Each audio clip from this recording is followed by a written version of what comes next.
Have you ever thought about this? What if simply agreeing with the crime was in itself a crime? Well, today, we're going to dive into a really fascinating legal concept from Islamic Sharia that suggests exactly that, a world where the internal act of consent can sometimes carry just as much weight as the physical act. So, here's how we're going to break it all down. First, we'll look at the why, the philosophy behind punishing consent in the first place. Then, we'll get into the nitty-gritty legal definitions, explore when consent just doesn't count, and then we'll tackle the most mind-bending part, the idea of being responsible for a crime you didn't even commit. And finally, we'll tie it all together. Okay, let's jump right in. Section 1, crime beyond the act. This is all about the philosophy, the big idea behind this whole approach. I mean, really think about it for a second. Most legal systems on the planet punish a crime after it's already happened. But what if a legal system could go a step further? What if it could try to stop the crime before it even begins, by targeting the desire for it? Well, this is pretty much the preventative approach we find in Islamic Sharia. The whole idea is not just to outlaw the acts of murder or theft, but to go deeper, to actually prohibit the internal feeling, that approval, or even the love of wrongdoing. The goal is to cut crime off at its very root. So the big question is, does a philosophy like this actually work in the real world? The author of our source material points to some pretty striking data to make the case. Citing the UN and the World Health Organization, they note that murder rates in non-Muslim countries are reportedly 3 times higher than in Muslim countries. Now, it's a correlation, but it's a thought-provoking one. And there's more data presented to kind of bolster this idea of a protective social fabric.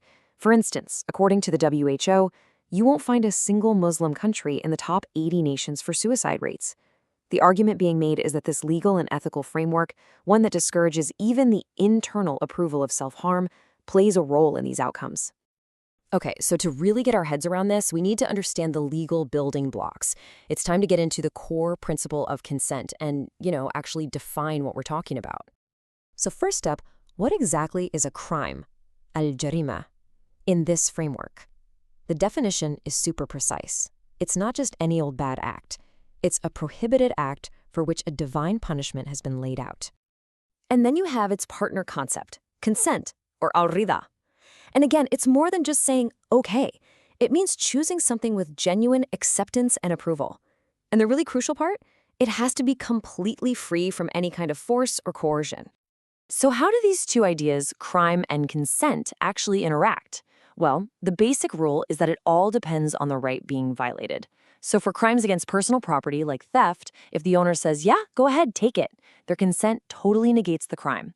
But for crimes against the right to life, consent is, well, it's irrelevant. Someone agreeing to be killed doesn't suddenly make murder legal. Now, this whole idea might be ringing a few bells. A lot of legal systems, going all the way back to Roman law, have a similar principle. No harm is done to one who consents. But you know what? This is exactly where Islamic jurisprudence takes a sharp turn down a very different road. Right, so if consent works for your property, why doesn't it work for your own body? Let's dive into Section 3 and see why, in some really critical areas, consent just becomes completely invalid. The critical difference here is a theological one. In Islamic jurisprudence, your body isn't seen as your personal property like your phone or your car. Instead, it's viewed as a sacred trust from God, an amanah. So you're more like its guardian, not its absolute owner. And this isn't just theory. It has very direct, real-world applications. Because the body is a trust, your consent is considered invalid for things like euthanasia, assault, or even some violent sports like boxing, where the whole point is to cause harm. To put it simply, your permission to be harmed doesn't make the harmful act okay. And this idea of the body being a trust is really deeply rooted. This prophetic saying illustrates it perfectly. It speaks to this profound sense of accountability for how you treat your own physical self. It really reinforces that it's not something to be damaged or destroyed, even if you're the one giving permission. Okay, so we've talked about consenting to a crime against yourself. But now we get to the most expansive and maybe the most unique part of this whole concept. Section 4, consenting to another's crime. This is where we get into the idea of being held responsible for something you didn't even do. The source text for our explainer points to this really powerful verse from the Quran. In it, God is addressing a generation of people, but speaks about recording the sins of their ancestors, specifically their killing of the prophets, as if they, the current generation, had done it themselves. And that, of course, raises a massive and immediate question. I mean, how on earth can a later generation be held accountable for the actions of people who lived centuries before them? They weren't there, they didn't do it. Well, the answer, according to the great classical scholar al-Tabari, comes down to one word: consent. He explains that this generation is held responsible because they approved of what their ancestors did. By consenting to those past crimes, by saying, yeah, what they did was right, they became linked to the crime itself. That internal approval is the thread that creates culpability across time. And if you need that principle spelled out any more clearly, look no further than this prophetic saying. It's so direct, so definitive. If you're physically absent when a sin is committed, but in your heart you approve of it, it's as if you were standing right there taking part.